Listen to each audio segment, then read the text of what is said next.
ಚುನಾವಣೆ ಇಟ್ನಾಳ್ ಅವರ ನಾಮಪತ್ರ ಸಲ್ಲಿಕೆಯಲ್ಲಿ ನಮ್ಮ ರಾಜ್ಯದ ಎಲ್ಲ ಮುಖಂಡರು ಎಚ್ ಕೆ ಪಾಟೀಲ್ ಅವರ ನೇತೃತ್ವದಲ್ಲಿ ಇವತ್ತು ನಾಮಪತ್ರ ಸಲ್ಲಿಸ್ತಾ ಇದ್ದೇವೆ.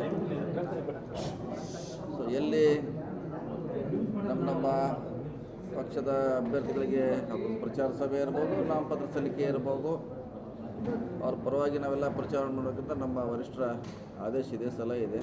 ಆ ಹಿನ್ನೆಲೆಯಲ್ಲಿ ನಾವೆಲ್ಲ ಬಂದಿದ್ದೀವಿ. ಸೊ ಈಗಾಗಲೇ ಹೇಳಿದ ನಾವು ಎಷ್ಟು ಗೆಲ್ತೀವಿ ಅಂತ ಈ ಭಾಗದಲ್ಲಿ, ವಿಶೇಷವಾಗಿ ಬಾಂಬೆ ಮತ್ತು ಹೈದರಾಬಾದ್ ಕರ್ನಾಟಕದಲ್ಲಿ. ಸೊ ಖಂಡಿತವಾಗಿ ಸ್ಥಾನವನ್ನು ನಾವು ಕರ್ನಾಟಕದಲ್ಲಿ ಗೆಲ್ತೀವಿ. ಸೊ ಆ ಭರವಸೆಯಲ್ಲಿ ನಾವು ಇದ್ದೀವಿ. ಯಾಕೆಂದರೆ ಒಳ್ಳೆಯ ಆಡಳಿತ ನಾವು ಕೊಟ್ಟಿದ್ದೀವಿ. ಖಂಡಿತ ಜನ ನಮ್ಮನ್ನು ಈ ಚುನಾವಣೆಯಲ್ಲಿ ಕೈ ಹಿಡಿತಾರಂತ ನಮಗೆ ಭರವಸೆ ಇದೆ. ಸೊ ಇದು 10 ತಿಂಗಳಲ್ಲಿ ಮಾಡಿದಂಥ ನಮ್ಮ ಸರ್ಕಾರದ ಸಾಧನೆ ಈ ಚುನಾವಣೆಯಲ್ಲಿ ನಮಗೆಲ್ಲ ದಿಕ್ಸೂಚಿ ಆಗಿದೆ.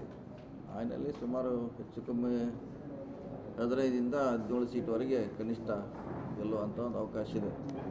ಸರ್, ಕಳೆದ ವಿಧಾನಸಭಾ ಚುನಾವಣೆಯಲ್ಲಿ ಗ್ಯಾರಂಟಿ ಹೆಸರು ಹೇಳ್ಕೊಂಡು ಕಾಂಗ್ರೆಸ್ ಅಧಿಕಾರಕ್ಕೆ ಬಂತು. ಈಗ ಮೋದಿಜಿಯವರು ಗ್ಯಾರಂಟಿಗಳನ್ನು ಕೊಡ್ತಾ ಇದ್ದಾರೆ. ಮೋದಿ ಗ್ಯಾರಂಟಿಗಳ ಬಗ್ಗೆ ತಾವೇನು? ಮೋದಿ ಗ್ಯಾರಂಟಿ ಇಲ್ಲ. ಅವ್ರು ಹೇಳೋ ಅರ್ಥ ನಾ ಗ್ಯಾರಂಟಿ ದೇಶಕ್ಕೆ ಅಂತ ಅಷ್ಟೇ ಹೇಳ್ತಾರೆ. ಹೊರತಾಗಿ ಅದು ಹಿಂದುಗಡೆ ಯಾವುದು ಅದರ ಲಿಸ್ಟ್ ಇಲ್ಲ.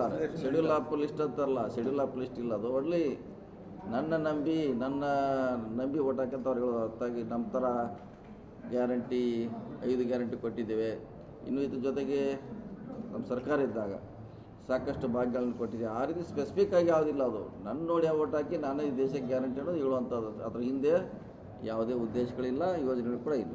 ಸರ್, ಈಗ ಧಾರವಾಡದಲ್ಲಿ ಜೋಶಿನ ಗೆಲ್ಲಿಸಲಿಕ್ಕೆ ಕಾಂಗ್ರೆಸ್ ದುರ್ಬಲ ಅಭ್ಯರ್ಥಿ ಹಾಕಿದೆ ಅಂತ ಲಿಂಗಾಲೇಶ್ವರ ಸ್ವಾಮೀಜಿಯವರು ಆರೋಪ ಮಾಡಿದ್ದಾರೆ. ಹೆಂಗೆ ದುರ್ಬಲ ಆಯ್ತು? ದುರ್ಬಲ ಕೊಡ್ಲಿಕ್ಕೆ ಸಾಧ್ಯ ಇಲ್ಲ. ಗೆಲ್ಲಲಿಕ್ಕೆ ಕೊಡ್ತೀವಿ ನಾವು, ಸೋಲಿಕ್ಕೆ ಯಾರಿಗೂ ಕೊಡೋಲ್ಲ. ಗೆಲ್ಲಲಿಕ್ಕೆ ಕೊಡ್ತೀವಿ, ಚುನಾವಣೆ ಆದಾಯಕ್ಕೆ ಉತ್ತರ ಸಿಗುತ್ತೆ. ಒಬ್ಬ ಸುಶಿಕ್ಷಿತ ಪ್ರಭಾವಿ ಯುವಕ ಯಡಿಯೂರಪ್ಪನವ್ರ ಜೊತೆಗೆ ಕೈ ಜೋಡಿಸಿ ಹಾಗೆ ದುರ್ಬಲ ಅವ್ರನ್ನ ಟೀಕೆ ಮಾಡ್ತಾ ಇಲ್ಲ, ನನ್ನನ್ನು ಟೀಕೆ ಮಾಡ್ತಾರೆ. ಅವರವರ ವೈಯಕ್ತಿಕ ವಿಷಯ ಇರ್ಬೋದು. ನಮ್ಮ ಪಕ್ಷದ ನಿಲುವಲ್ಲ, ನಮ್ಮ ಪಕ್ಷದ ನಿಲುವು ಬೇರೆ ಇದೆ. ಅವ್ರ ಸ್ವಾಮೀಜಿಯವರನ್ನ ಅವ್ರ ನಿಲುವು ಇರ್ಬೋದು, ಅದನ್ನು ನಾವು ಅಲ್ಲಗಳ್ಳಿ. ಸರ್, ಈಶ್ವರಪ್ಪನವರು ಇದೇ ಮಾತಾಡಿದ್ದಾರೆ. ಶಿವಮೊಗ್ಗದಲ್ಲಿ ಕಾಂಗ್ರೆಸ್ ಯಡಿಯೂರಪ್ಪನವ್ರ ಜೊತೆ ಕೈ ಜೋಡಿಸಿದೆ. ಅವರು ಕಾಂಗ್ರೆಸ್ ಟೀಕೆ ಮಾಡ್ತಲ್ಲ, ಬಿಜೆಪಿಯವರು ಕಾಂಗ್ರೆಸ್ ಟೀಕೆ ಮಾಡಲ್ಲ, ಇಬ್ಬರು ಸೇರಿ ನಾನು ಟೀಕೆ ಮಾಡ್ತಾ ಇದ್ದಾರೆ ಅನ್ನೋದು ಈಶ್ವರಪ್ಪನವರು. ನೋಡಿ, ಈಗ ಕಾಂಗ್ರೆಸ್ ಎದುರಾಳಿ ಯಡಿಯೂರಪ್ಪ, ಈಶ್ವರಪ್ಪನ ಎದುರಾಳಿ ಯಡಿಯೂರಪ್ಪ, ಹಿಂಗಾಗಿ ಎರಡು ಕಲ್ಲು ಒಂದೇ ಕಡೆ ಬೀಳೋದು ಸಹಜ. ಆದರೆ ಈಗ ಒಂದೇ ಇರ್ತಲ್ಲ, ಅವ್ರು ನಾವು ಒಂದೇ, ನಮ್ಗೊಂದು ಸೀಟ್ ಒಂದೇ ಇರ್ತೈತಿ.